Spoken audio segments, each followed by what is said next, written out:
Hi everyone, I'm back with another gluten-free sourdough recipe for you today.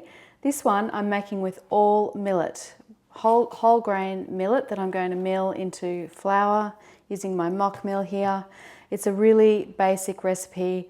I don't personally have any need to eat gluten-free bread, but I really love getting a wide variety of grains in my diet. So I like to mix up all kinds of grains in my bread making. And when you've got a mill, it is very easy to do because you can mill your own flour out of just about anything. This is a very, very simple recipe. It's just got a few ingredients, just the millet flour, tapioca starch, psyllium husk, ground linseeds, flax seeds, and this is the golden variety, and salt and water. That's it. It's a very, very easy process as well, so I'll show you how I do it. I forgot to say, you will need a gluten-free sourdough starter for this recipe. This one, I've called her Millie.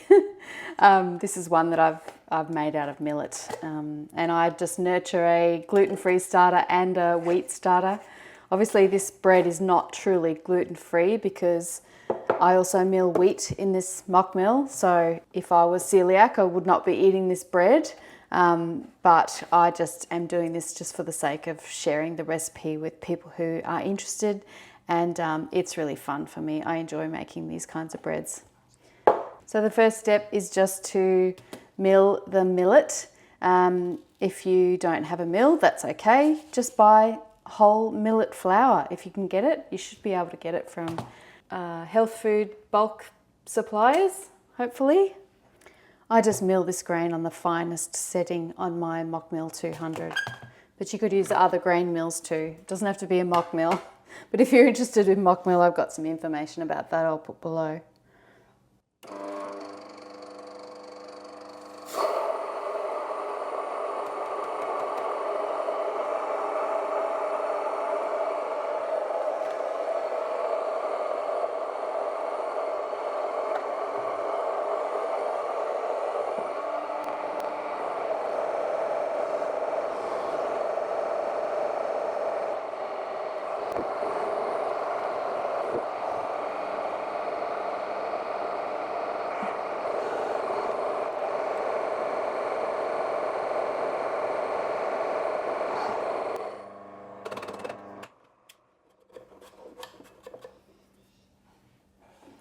There we go, beautiful freshly milled millet flour. It's nice and fine, lovely. So once you've got your flour, whether you're milling it yourself or you're buying it from the shop, weigh out 500 grams. I forgot to say that was 500 grams of millet grain, which gives me 500 grams of millet flour. And then to that, this is so easy, you add 1/3 cup each of tapioca starch, golden linseed ground, you could use brown as well, that's flaxseed, also known as flaxseed, and psyllium husk. So these two, 1/3 cup each, they both weigh about 35 grams each, so 35 grams or 1/3 cup of psyllium, 1/3 cup, 35 grams of tapioca starch. Oops, sorry, no, I got that the wrong way around. The psyllium husk, 1/3 cup is 24 grams. The ground linseed, 1/3 cup is 35 grams. But I'll put the full recipe in the description box. Basically, you just want 1/3 cup each of those three. You don't have to be super exact about it. And then 1.5 teaspoons of salt, which is about 8 grams. And then mix those together.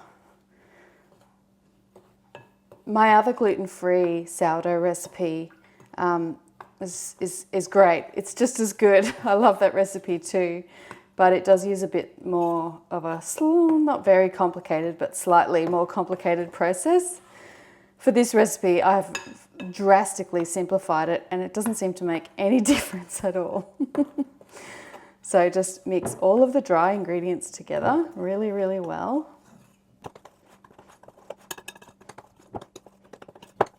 Then once you've got those mixed, just set that aside for a second. And now we're going to mix our gluten-free sourdough starter if you don't have a need for gluten-free bread, there is nothing stopping you from making sourdough bread with non-gluten grains, just using a regular wheat or a rye starter. You can completely mix and match. It's only if you have celiac disease or you have a really extreme gluten allergy that you need to worry about this. But for me, I just chop and change them. Obviously, I don't give this bread to anybody else, so it's okay. You have to be aware of safety. But sometimes if my gluten-free starter's not going very well or I haven't had one for a while, I'll just use some wheat starter in with my millet bread or whatever, and it all works. So I've tried some different water amounts for this recipe, and I found a moderate amount of 2 3/4 cup, which is about 690 grams of water, is a really good amount. And to that, I'm going to add about 80 grams, or roughly sort of about 1/3 to 1/2 cup of your sourdough starter. And this one was fed with some brown rice flour as well as millet flour. So it's a little combo. And I just leave a tiny little bit left in the jar, and that's what I feed up for the next bake. Dissolve that into the water. So this is 690 grams of water, which is about 2 3/4 cup. I'm talking metric cups here, like Australian cups, which are slightly bigger than imperial US customary measurements.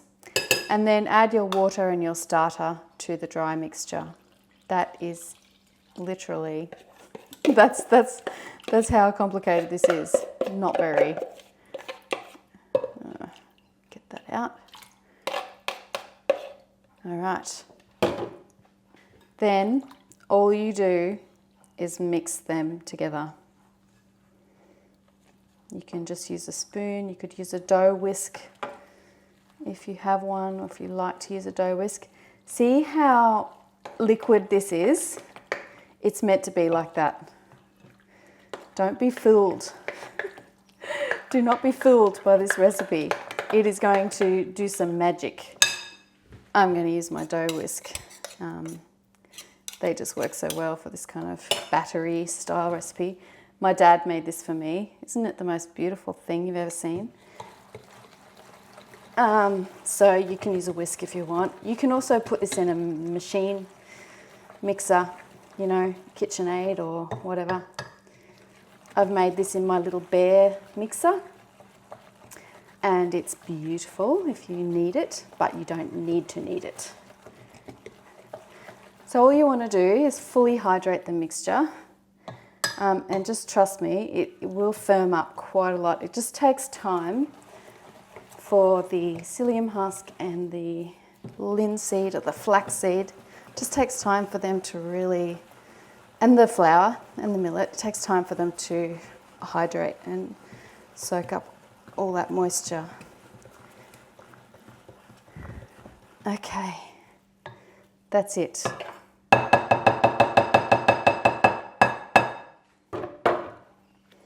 I'm being a bit fussy here.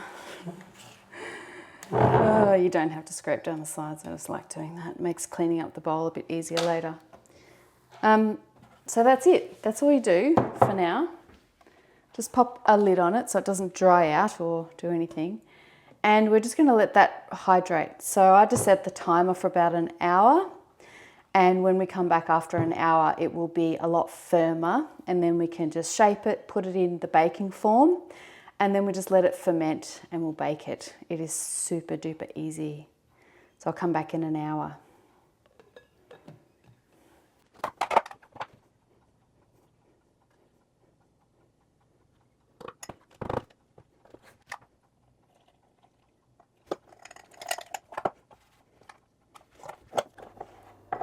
I like to scrape down the sides of everything. It helps keep everything clean and prevents mold and the nasties from developing on the side of your jar. There we go. All right. Leave that out for a few hours. And I'll come back to this in 1 hour.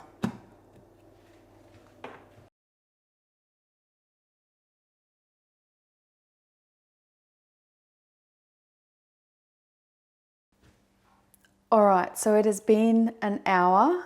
The dough is ready for shaping. It's a lot firmer than it was before.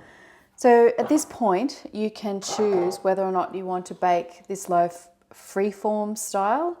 And if that's the case, you want a banneton or something. You could use a bowl lined with parchment paper, non-stick baking paper, or some sort of form. You could even just use a bread tin lined with some non-stick baking paper. Use that as a form to hold your dough and then tip it out and bake it freeform. Or you can just bake it in a tin. You could use a small or a medium-sized tin. This dough fits in both of these tins. It's just you get a higher loaf if you bake it in a smaller tin, that's all. But something sort of small to medium size would be fine. Just make sure you grease them really well, because this dough, most of the fermentation for this is going to take place in the tin or the banneton.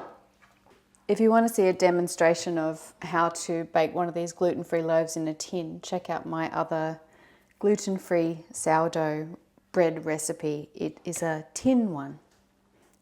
So all we do now is, I'm just going to wet my bench a little bit. This is a very moist dough, but look at the texture.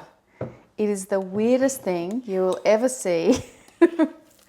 It's not really like any other kind of bread dough.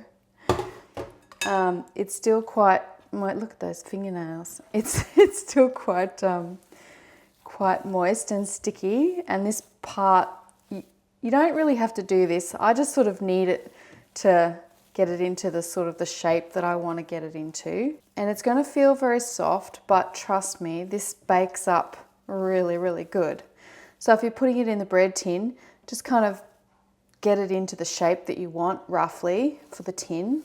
And for the banneton, I'm just going to go roughly with that sort of oval long shape. Honestly, you don't have to be fussy about it.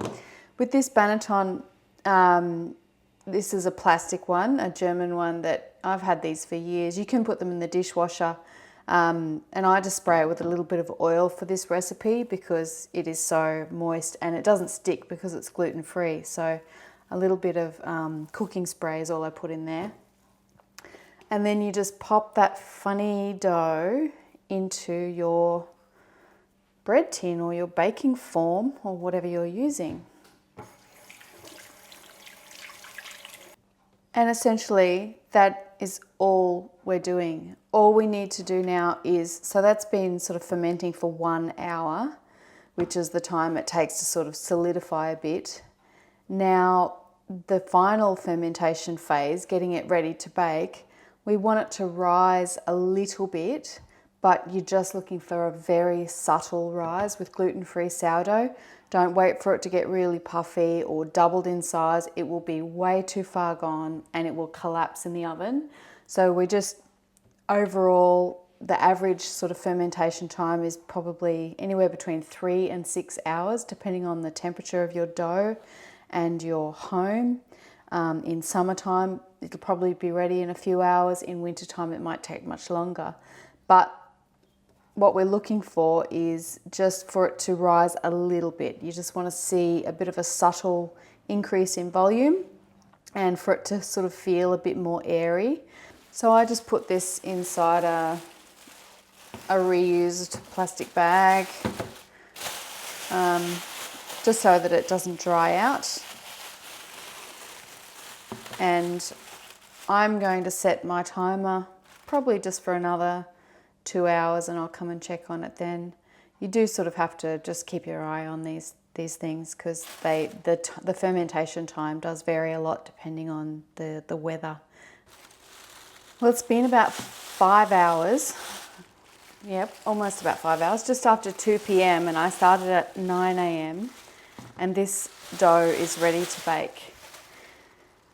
You can see what I mean. It's a subtle difference. You're not looking for a big dramatic rise, but I can tell that dough has puffed up a little bit and it has a little bit more volume to it and it has filled up this banneton just a bit. You know, you're only looking for like maybe a centimetre, half an inch rise, that's it. So when your dough is just about ready to bake, preheat your oven to 220 Celsius. You want a pretty good, nice hot oven for this. I'm baking this bread inside a roasting dish to give me steam around it. But if you don't have one of those, you can just bake it on a tray, use a bit of non-stick baking paper underneath the dough, and you can cover it if you want with you know, a stainless steel bowl or some sort of lid to help keep the steam in, or you can just use a baking tray at the bottom of the oven and pour some boiling water into that. There are different ways to bake a loaf of bread, but putting this in a pot of some sort. If you shape this in a round shape, like a round banneton, then you can bake it in a Dutch oven. But the idea of the pot is just to help keep the steam in. When your oven is preheated, just take out your pot. I'm actually going to bake this loaf on the base of this pot because it's flat. And if you're using a round one, just lower it in with parchment paper, or for this one I'm going to just use a cutting board and a piece of non-stick baking paper to invert the dough. You can avoid all of this and just use a baking tin if you want. It's a lot easier. But there we go. And then look at that, it's beautiful. And then be careful, this is very hot. I'm just gonna slide that in there.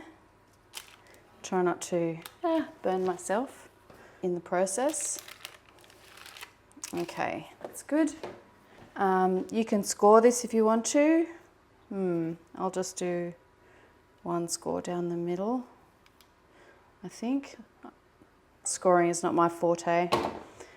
I generally just let my bread loaves just do what they want. And then put the lid back on your pot, your Dutch oven or whatever you're using, and pop it in the oven. You want to bake this loaf for 40 minutes covered.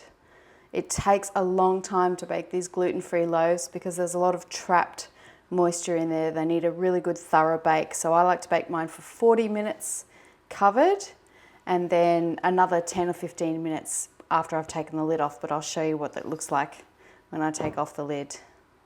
Also, while I'm here, this is the point where I take a look at my starter, and you won't be able to see it, but there are tiny, tiny bubbles all throughout that. So I know that my starter is reactivated, and whoops, and I can put it back in the fridge now, and it just stays in the fridge until the next time I want to make a loaf of bread, and I take it out again. The bread has been baking for 40 minutes, and it's time to have a look. Whoa, wow, that looks amazing. It's spread out a bit more than my other one that I baked in a different pot yesterday, but gee, wow. If I didn't want that to spread so much, I probably shouldn't have scored it, or maybe score it on an angle that stops it spreading sideways so much. If you score right down the middle like that, you're always going to get more of a sideways spread. But that is a beautiful loaf of bread. I'm going to put it back in. These breads, these gluten-free breads, they need to be thoroughly, thoroughly baked. Otherwise they can be gummy inside. So I'm going to bake this for another at least 15 minutes, I'd say, and I'll keep an eye on it just to make sure it's really very well cooked. But that looks excellent. And here it is. The bread is done. It looks really good. See how dark that is? That's what you want to go for. You want to have a really good amount of colour on this bread. If it's too pale, it won't be cooked. Let's have a look at the underside. Look at that. I like the grill lines that my pot leaves on it. Obviously, if you do yours on a pizza stone or something, you won't get that. But it's well cooked. The crust is quite firm to begin with, but it will soften over time. So there you go, millet, freshly ground millet, whole grain sourdough bread, very easily made. It smells amazing. I have eaten a few of these in my testing and it really does taste good, and it's got that beautiful golden colour. Millet sourdough is a really wonderful thing. Hey folks, well, it is a full 24 hours later, just about, which is not ideal, but I'm going to show you this bread. I have had it wrapped up just overnight. Our weather has gone from hot Asian tropical, super humid summer days to cool and dry all of a sudden. So I was worried my loaf might dry out. These loaves, they do become firm after a day or two, but they make really good toast. Obviously they're best eaten really fresh, but you can slice them and freeze them, or freeze them whole, and they will defrost really, really nicely as well. Okay, let's cut into this beautiful bread. It still smells really nice. Crumb looks good. I love the colour of this. It's got a real golden colour. That's a great crumb. That's a really good crumb for a gluten-free, whole grain, gluten-free sourdough bread. Love it. Perfect. And if you baked that in a tin, you would get pretty good result as well. I would have got a higher loaf if I hadn't have scored this. That big score down the middle, that's what made this loaf go flat. I'm wishing I hadn't done that now, but never mind, too late, I did it. This is still great bread though. There you go, look at that. I'm really, really happy with that. Awesome, I'm not going to cut any more because I'm probably going to give the rest of this loaf away. Excellent, I can smell it. I know what this bread tastes like, so I'm not going to taste test it now, but I'm really, really happy with that. That is a fantastic recipe for all millet whole grain sourdough bread, pretty easily made. If you've never made this bread before, you can check out my video on how to make a gluten-free or a regular sourdough starter. It's the same process for either kind of starter. It's not hard to do. Once you've got your starter, you can make bread like this easily. Thanks for watching, everyone. If you'd like some more information about me or what I get up to, you can find everything about me on my website, ellieseveryday.com. Thanks for watching, everybody. I hope that was helpful for you. See you again soon.